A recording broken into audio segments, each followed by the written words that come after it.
Bharatiya Janata party की ओर से आयोजित की गई प्रेस कॉन्फ्रेंस को प्रदेश सह प्रभारी विजय राहटकर तथा सांसद पीपी चौधरी व जिला अध्यक्ष मनसाराम परमार ने संबोधित किया। उन्होंने कहा कि हमारे जिले पाली में 20 नवंबर को प्रधानमंत्री नरेंद्र मोदी जी की आम सभा को सभी मिलकर सफलतापूर्वक आयोजित करेंगे। सभी को अलग अलग जिम्मेदारी दी गई। उन्होंने कहा कि मोदी जी की सभा हमारे लिए गौरवान्वित करने वाली सभा है।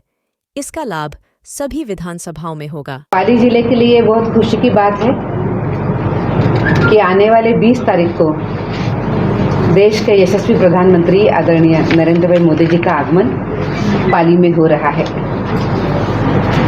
ये कार्यक्रम जाडौन में होगा और सुबह 10:30 बजे होगा। पाली की सभी हमारे नागरिकों को मैं आह्वान करती हूँ कि प्रधानमंत्री जी अपने शहर में आ रहे हैं।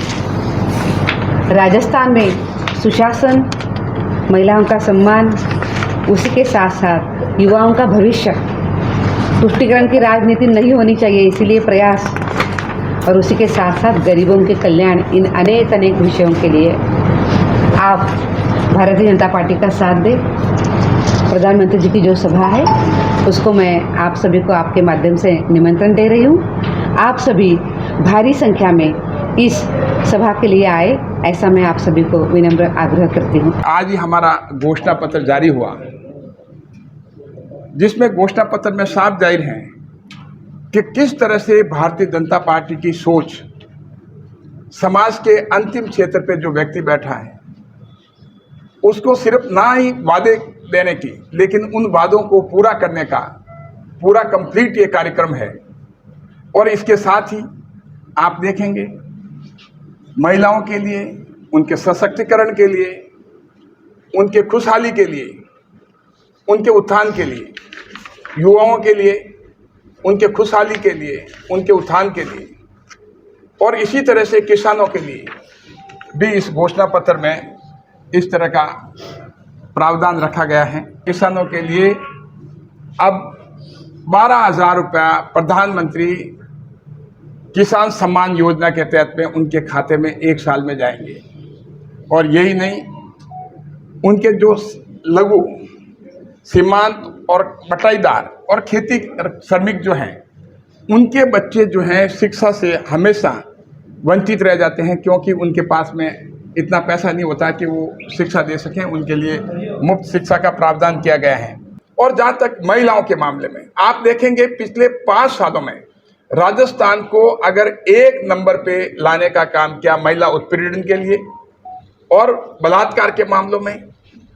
और हमारे देखते हैं अनुसूचित जाति और अनुसूचित जनजाति के महिलाओं के साथ में जो अपराध हुए हैं वो लाखों की संख्या में। प्रत्येक जिले में हर पुलिस स्टेशन में एक महिला डेस्क और हर जिले में एक महिला पुलिस थाना महिला को सशक्तिकरण करने के लिए हमेशा उनके मन में रहा है। और जिस हिसाब से महिलाएं पूरे राजस्थान की, आज पूरे राजस्थान में ये बात पूरी फैली हुई है कि जितनी महिला कांग्रेस के राज में पिछले असुरक्षित रही हैं, इतनी असुरक्षित कभी नहीं रही। कुछ बच्चियां ऐसी होती हैं जो बहुत ब्रिलियंट होती हैं, लेकिन वो पोस्ट ग्रेजुएट तक पढ़ नहीं पाती हैं। उनके लिए भी एक ये प्रावधान किया गया है कि उनको केजी से पीजी तक मुफ्त क्वालिटी एजुकेशन, गुणवत्तापूर्ण एजुकेशन का प्रावधान भी इस घोषणा पत्र में किया गया है।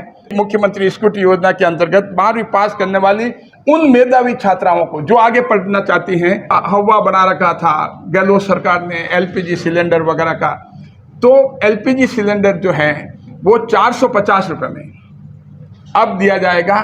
राजस्थान सरकार देगी, जो ही भारतीय जनता पार्टी की सरकार आएगी। पत्र भारतीय जनता पार्टी के घोषणा पत्र और कांग्रेस के घोषणा पत्र में बहुत फर्क है।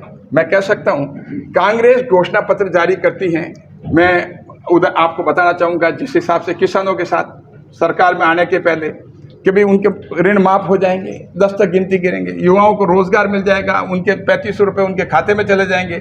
तो उनके घोषणा पत्र में ये चीज़ होने के बाद में भी उनके साथ धोखा हुआ है। तो हम कह सकते हैं कि कांग्रेस का घोषणा पत्र एक झूठ का जनरेटर है। पिछले 5 सालों में पेपर लीक की प्रॉब्लम, 19 बार पेपर लीक हुआ, युवाओं के साथ में कितना बड़ा धोखा हुआ।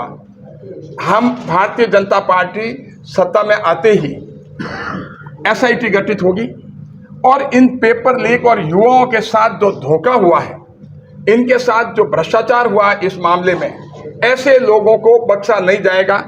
और इसके साथ साथ कई जो घोटाले हुए हैं, जैसे फर्टिलाइजर का, मिड डे मील का, खनन का, पीएम आवास का और जल जीवन मिशन का, इन सभी घोटालों में के लिए एसआईटी गठित होगी और उसके लिए पूरी जांच की जाएगी और जांच करने के बाद में दोषियों को किसी भी सूरत में बख्शा नहीं जाएगा।